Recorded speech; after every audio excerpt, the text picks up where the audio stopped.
Boa noite a todos vocês. É sempre um prazer estarmos aqui. E hoje, enquanto vocês não formulam a pergunta de vocês, que é interessante formular, porque é aproveitar a oportunidade, né, para a gente poder estar esclarecendo as dúvidas. Mas eu vou começar com uma pergunta que foi feita sobre: é possível uma criança nascer com depressão? Se sim, por quê? Outro dia, escutando a entrevista de um psiquiatra, ele falava que a criança já pode nascer com a tendência à depressão. Por quê? Porque a depressão não é do corpo, apesar de que existem algumas depressões causadas por substâncias, né, físicas. Então, ela realmente tem que ser olhada com muito carinho, né? Realmente, mas quem promoveu isso no organismo? Quem promoveu a desestabilização orgânica para fazer que a pessoa tenha tendência, porque ela tem carência de alguma coisa, tem a dificuldade de absorver alguma coisa e é levada à depressão? O próprio espírito.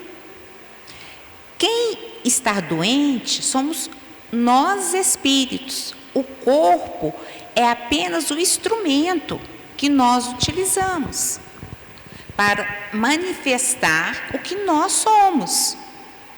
Então, quem é depressivo é eu, espírito. Eu, espírito, tenho uma depressão. E todo mundo fala, os estudiosos falam, que a depressão é excesso de passado. Então, a gente já traz conosco histórias de outras vidas. Então, é possível, sim, é possível uma criança nascer já com tendências à depressão. E deve ser olhado com muito carinho, levado no especialista, no psiquiatra infantil. Graças a Deus, está já caindo muito preconceito com relação ao psiquiatra, né? Que antigamente falava, levar em psiquiatra, a pessoa falava, eu não sou doido. Mas o psiquiatra não é quem trata de loucura. Psiquiatra é um profissional que trata das doenças psicossomáticas, né? Então, a gente tem que ver esse profissional com muito carinho e procurá-lo. Existe a especialidade de psiquiatra infantil, que deve ser procurado num caso que a gente sinta que a criança tem os sintomas da depressão. Certo? Boa noite. Vamos à pergunta. O que acontece com as vítimas do latrocínio, já que foram-se tiradas suas vidas? Estava no plano reencarnatório?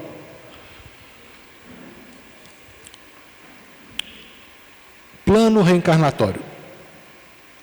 Há algumas décadas atrás, nós estávamos no plano espiritual. Estávamos no período de erraticidade. O que é a erraticidade?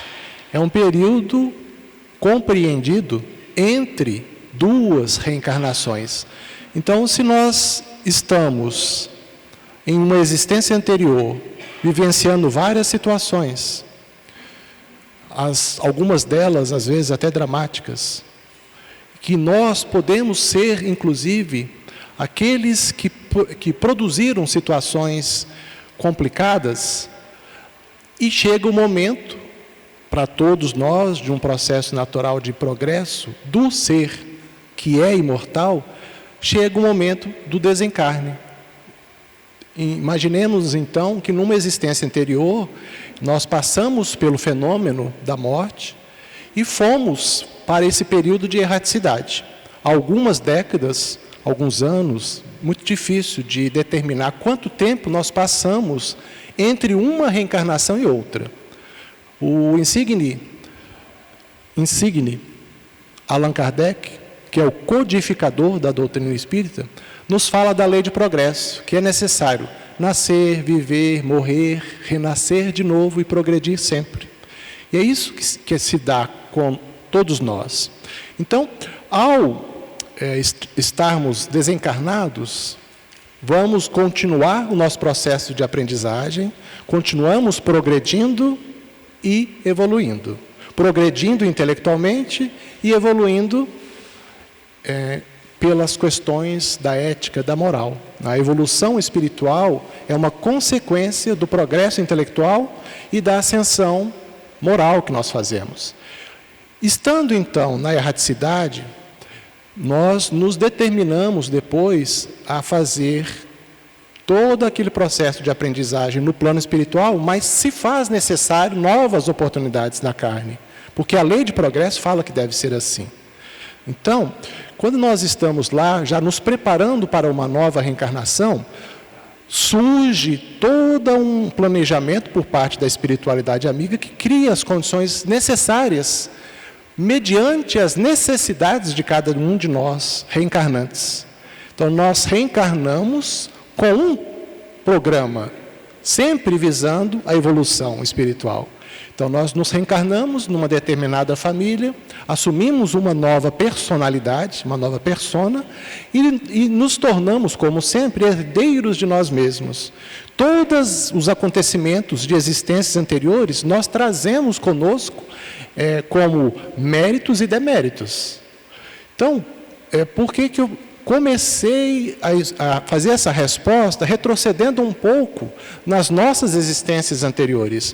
Porque quando a gente observa pelo lado do materialismo e tenta analisar situações que acontecem como essas, do latrocínio, que é o roubo seguido de morte, né, de assassinato, porque quando a gente se vê numa situação em que alguém vem, nos aborda, seja no lar ou seja na rua, nos subtrai um objeto que nos pertence e subtrai o que é mais importante para todos nós, que é a vida corporal. Então, quando a gente se vê em situações assim, ou mesmo conhecidos, parentes, o latrocínio, a gente fica se questionando. Se formos analisar no âmbito puramente da matéria, em que se desconsidera as questões do espírito imortal, que já teve toda uma experiência anterior, fica faltando uma chave que explica como se dá. Porque pode se questionar filosoficamente, mas onde é a justiça de Deus?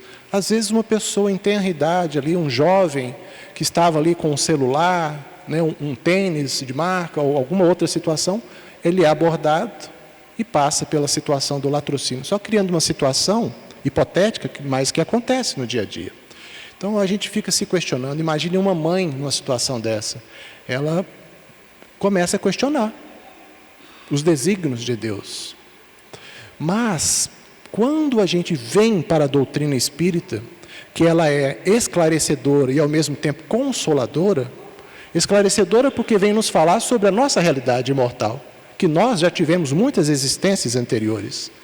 E ela é consoladora porque quando se passa por uma situação dessa, de se perder um ente querido, a dor é a mesma, né? Aquele sentimento de saudade de uma mãe, né, ou de um pai para com seu filho, ele é o mesmo, só que nós temos algo que nos favorece quando temos acesso e compreendemos essa realidade espiritual, que é o entendimento, né, de que a vida continua e de que muitas vezes nós estamos passando por situações dentro desses desígnios de Deus que foram necessárias de alguma maneira, né?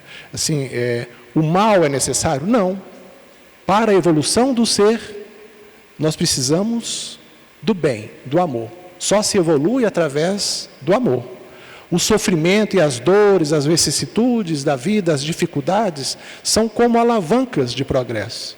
Porque muitas vezes nós passamos por situações necessárias, porque ali, naquele momento, aquela prova exacerbada da perda de um filho, ou mesmo aquela expiação mais exacerbada em que, de alguma maneira, muito intensamente erramos no passado, nós nos vemos submetidos a uma situação que podemos questionar mesmo os desígnios de Deus. Mas a gente pode ter certeza, nada acontece por acaso. Nada acontece de maneira que vocês podem estar se questionando, puxa vida, mas não teria como evitar isso?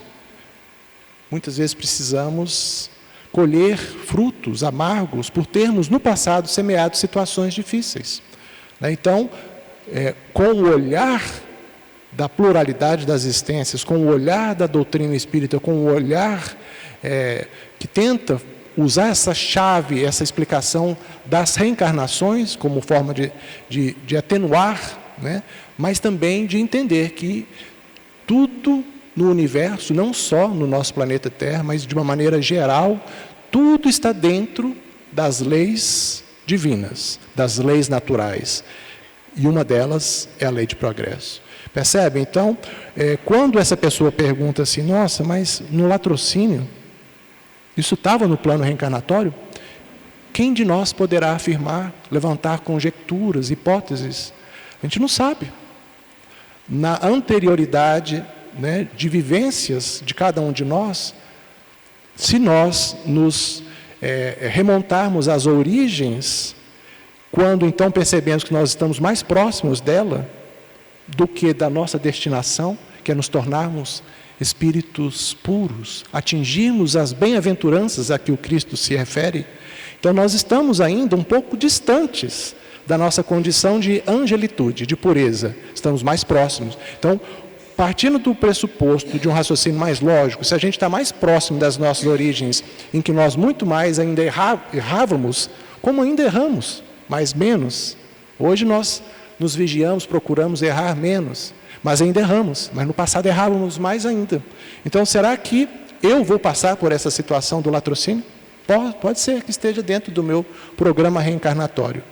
Só lembrando que a vida continua.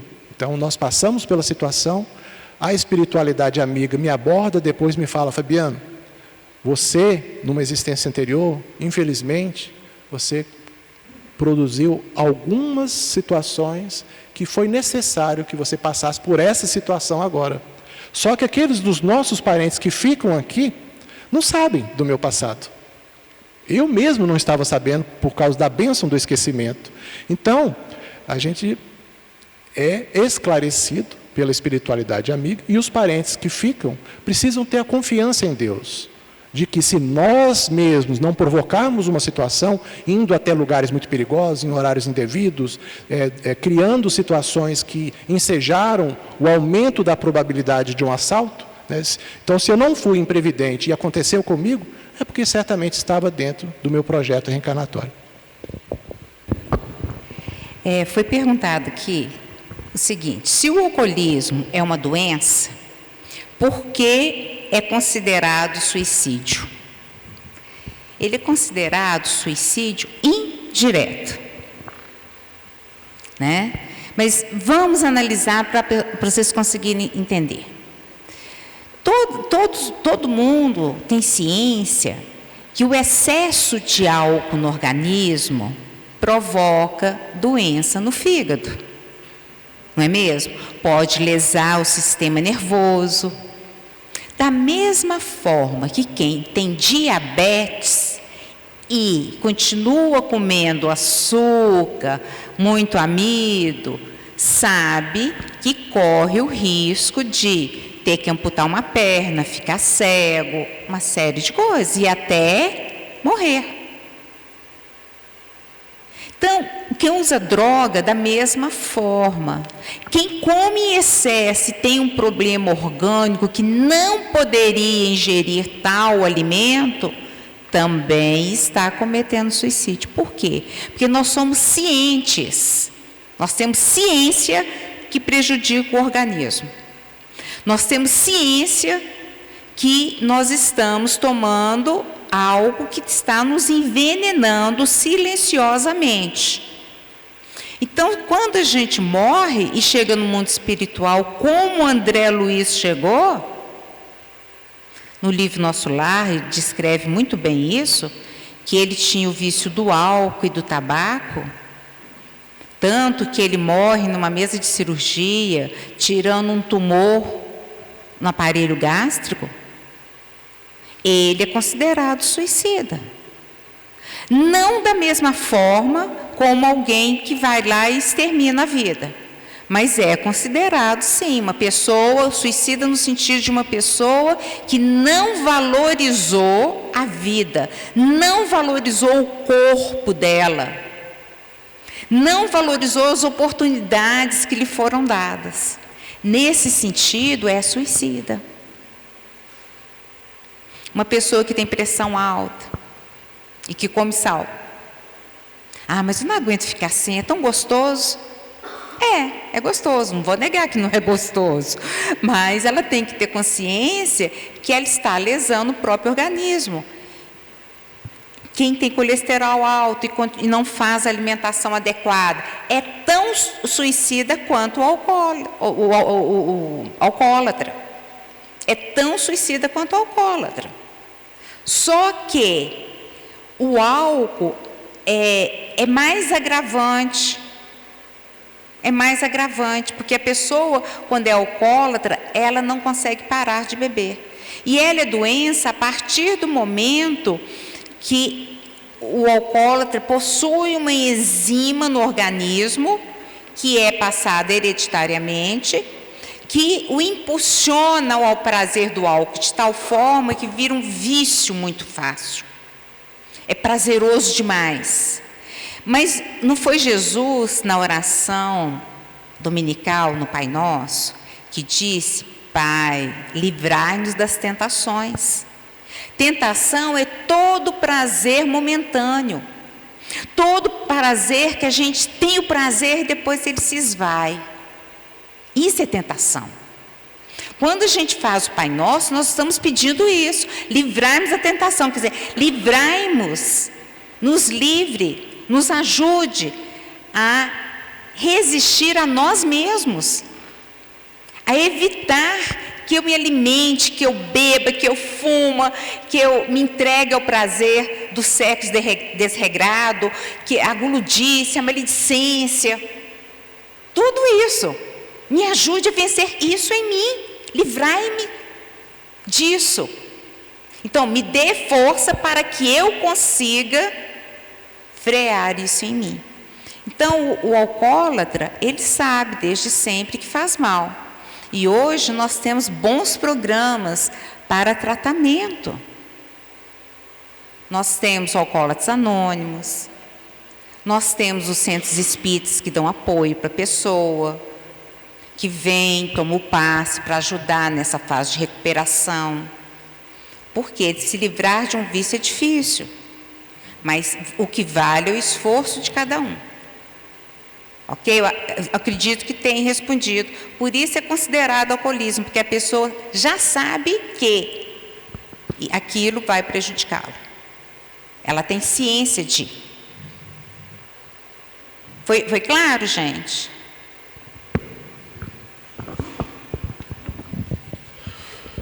Outra pergunta que ela está parecida com a anterior que eu respondi, mas a gente vai complementá-la. Boa noite. A doutrina espírita fala que nós temos um tempo certo para desencarnar. Então eu pergunto, quem desencarna assassinado, a pessoa o que está escrito aqui? A pessoa que a matou, já era previsto ela fazer isso? Se sim, que culpa ela tem? Então, assim, o tempo certo para desencarnar. Vamos começar, vamos dividir a pergunta aqui para a gente tentar fazer a explicação mais detalhada.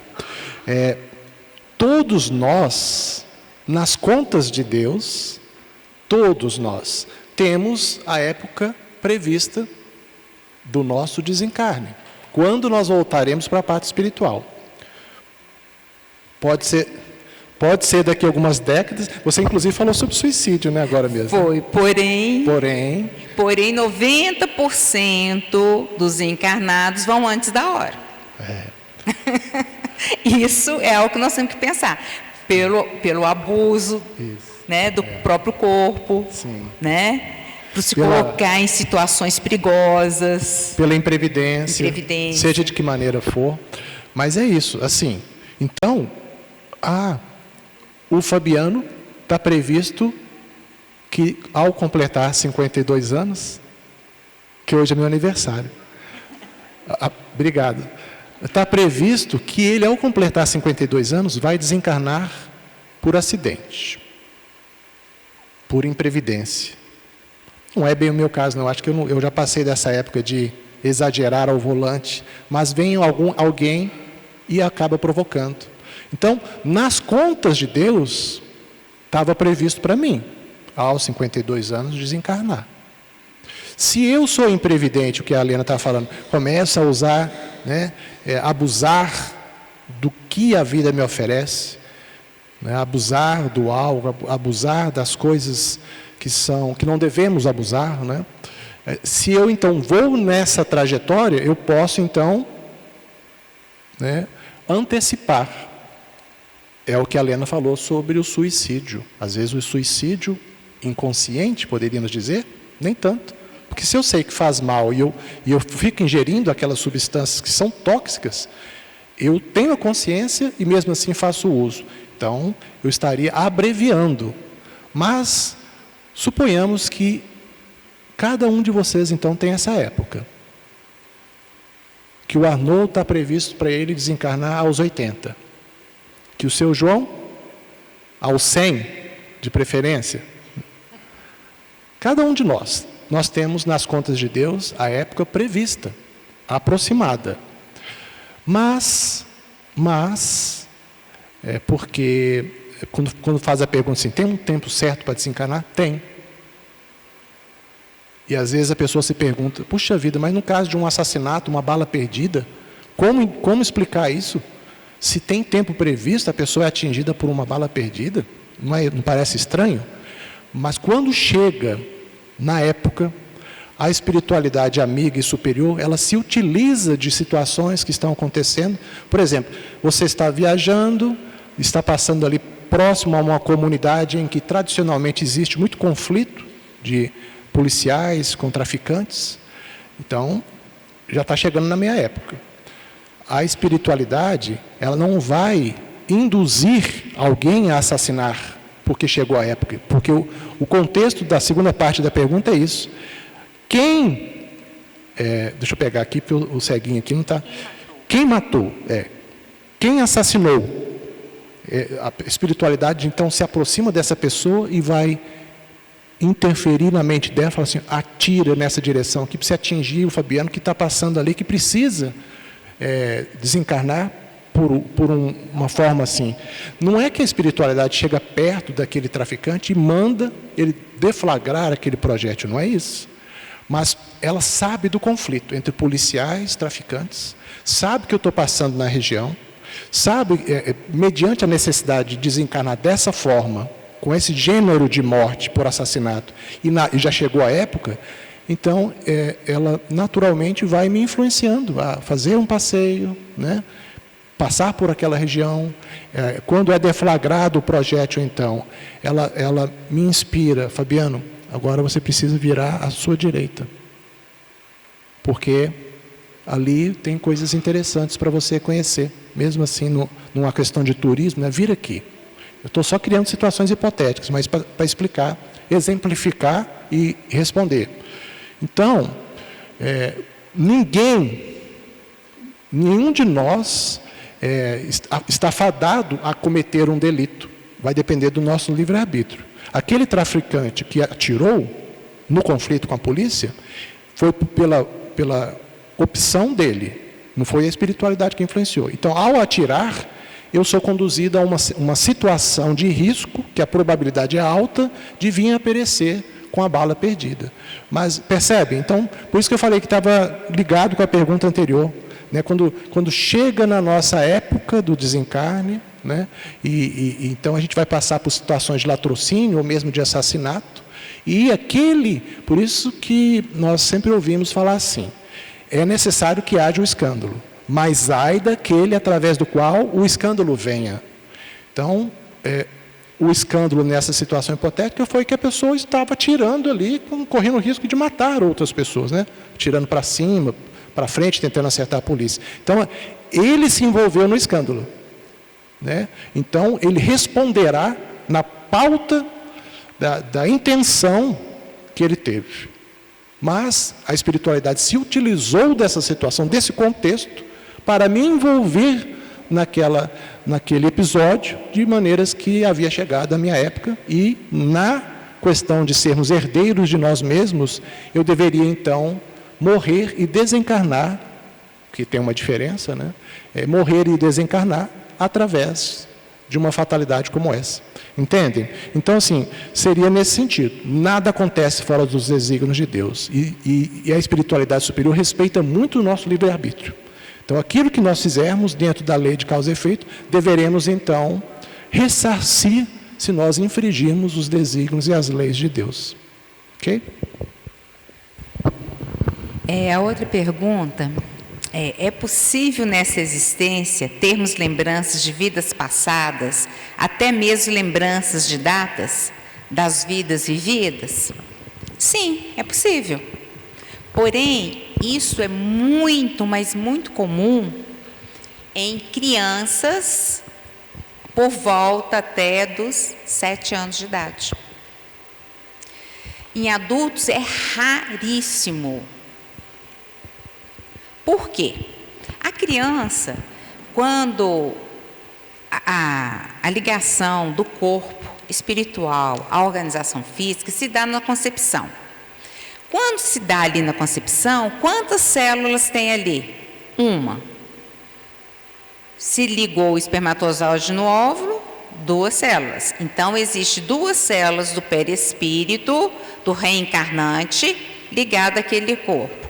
Ela vai se multiplicando e essa ligação perispiritual com a organização física vai aumentando.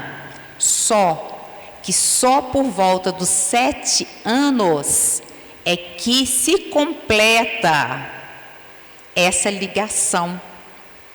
É que o corpo está realmente pronto, apesar de ainda precisar até o final da adolescência para amadurecer.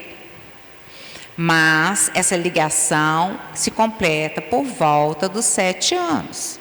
Então, antes, esse espírito reencarnante está mais vivendo coisas do mundo espiritual do que nosso. Por isso a criança pequena fica muitas horas dormindo. Ela necessita disso. Então, algumas crianças, elas têm lembrança, e nos estudos realizados, no Brasil tem pouco estudo com relação a isso, agora está acontecendo mais, mas nos Estados Unidos, na Rússia, na Inglaterra, né, eles fazem muito estudo com relação a isso, e acompanham essas crianças, e realmente se confirma. Inclusive, o doutor Alexander, né, ele conta um caso de uma criança nascida nos Estados Unidos que olhava e falava que era um absurdo alguém atropelar outra pessoa. E a mãe não entendia. Daí ela foi falando. Ela foi se soltando com o tempo e falava, olha, o caminhão atropela uma pessoa de bicicleta, isso não é bom, né? Eu gosto do incenso de tal marca. E ela perguntava, aonde que você viu esse incenso, que ela nunca tinha ouvido falar? E ele falava aonde, o endereço, falava que o acidente tinha acontecido atrás da fábrica que ele tinha. E um estudioso começa a pesquisar. E eles vão até a Índia com essa criança, os pais, o pesquisador, né, e a criança. Chegando lá, no endereço que ele tinha indicado, a hora que abre a porta, ele fala, ó, minha esposa, essa é minha esposa. E eles começam a conversar. Realmente, o marido dela era dono de uma fábrica de incenso, com aquele nome super estranho que ela não conhecia, né? E foi atropelado. Ele estava de bicicleta e um caminhão atropelou ele. Legal, eles continuaram acompanhando a criança. Só que por volta dos 8 anos, se perguntava as coisas e ele já não lembrava mais.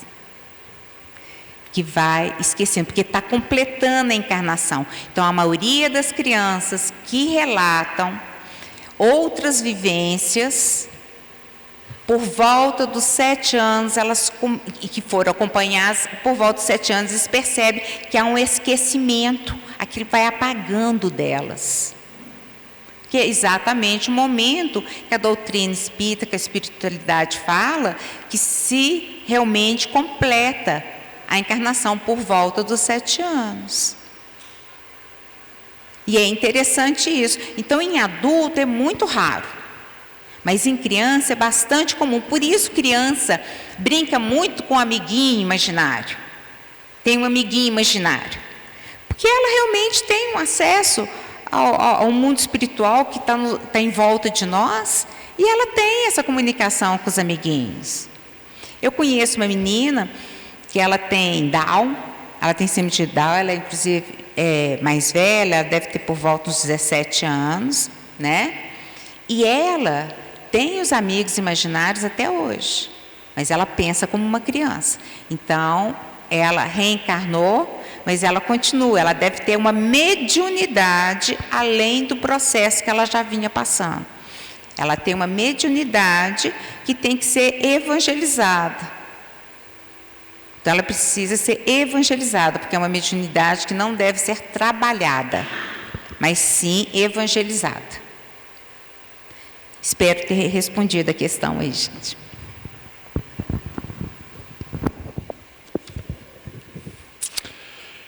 É dito que Deus criou a terra em 6 dias.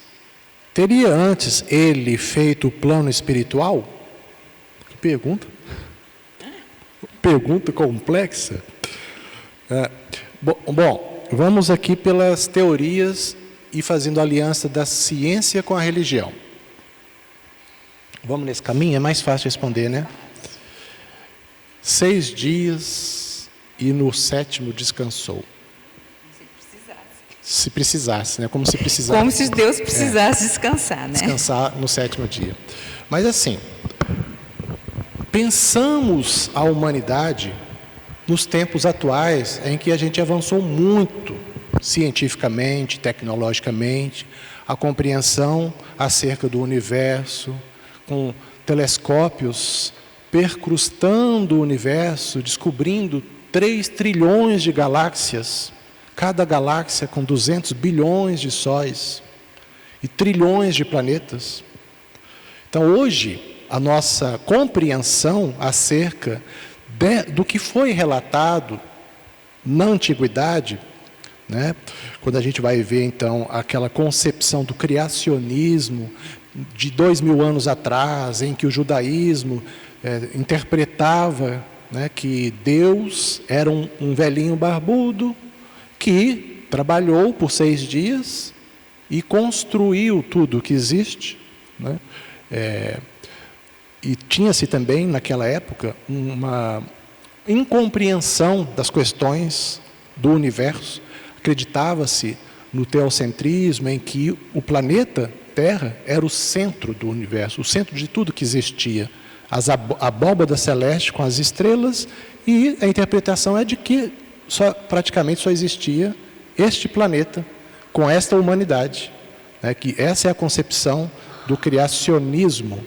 Mas ao avançarmos na história civilizatória da humanidade terrestre, né, compreende-se hoje o evolucionismo. Então, esses 6 dias, na verdade, foram 6 eras.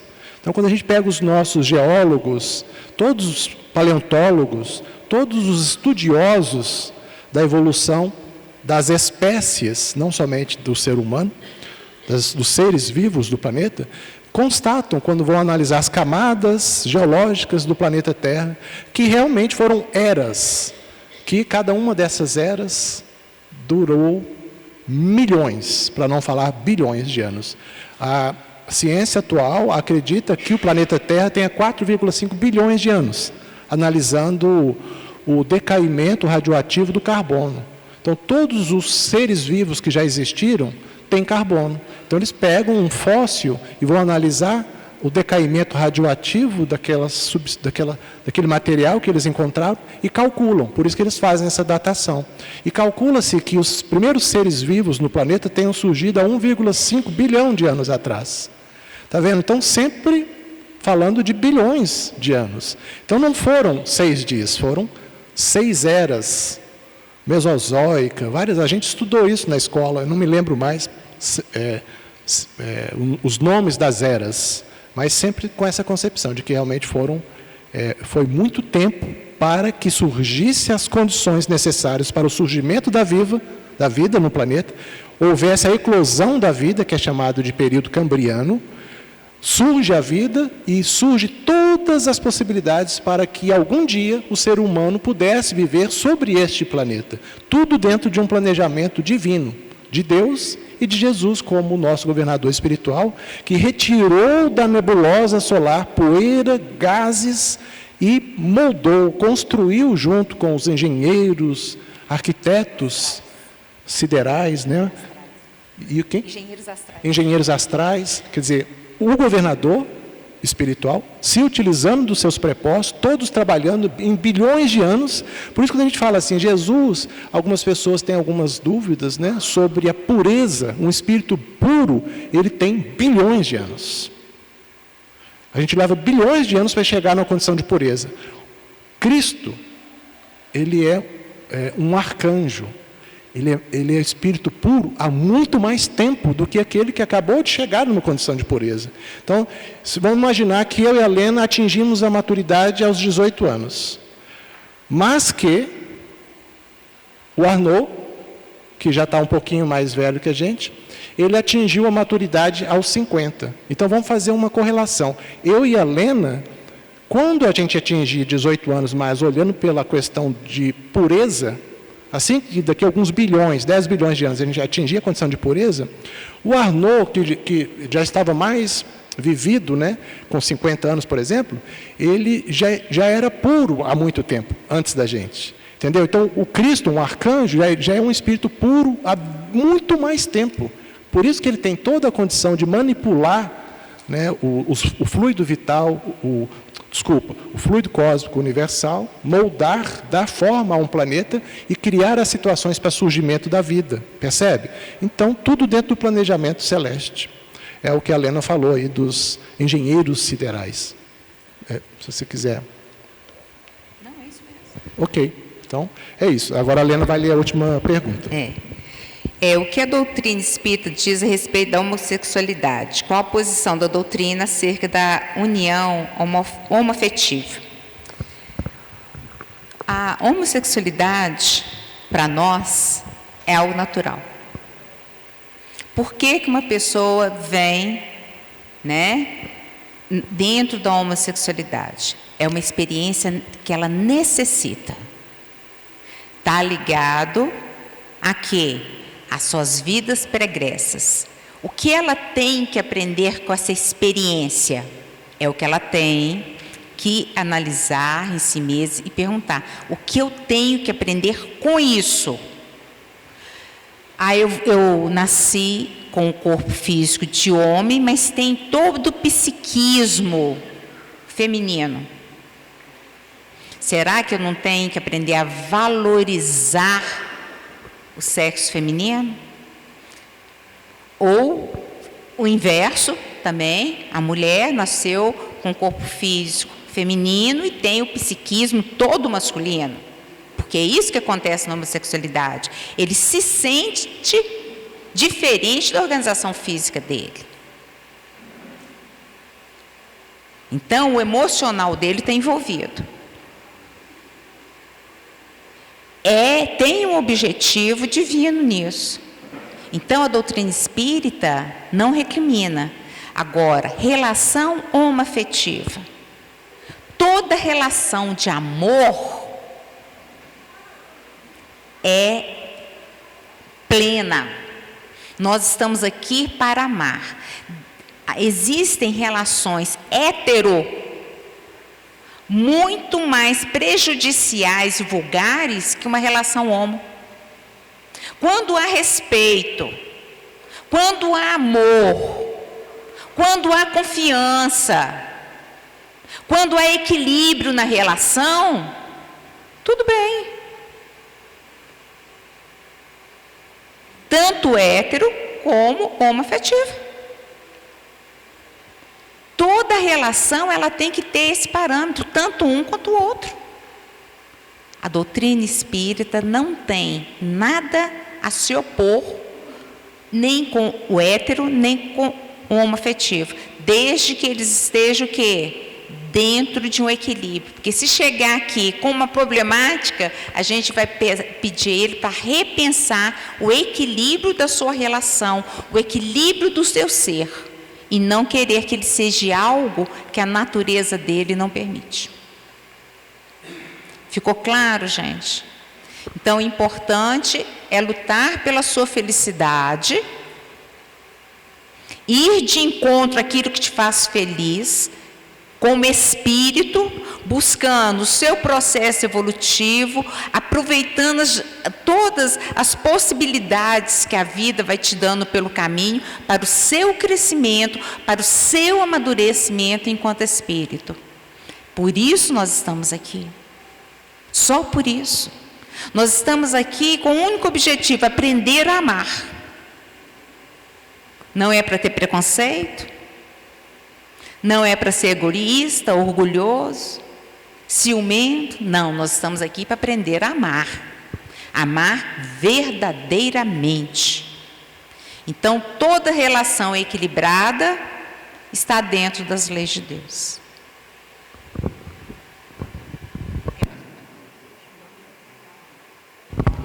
Bem, gente, como agora a gente está por pouquinhos minutos, eu queria agradecer a todos vocês, né, pela oportunidade que nos foi dada de estar aqui e desejar a todos uma boa noite.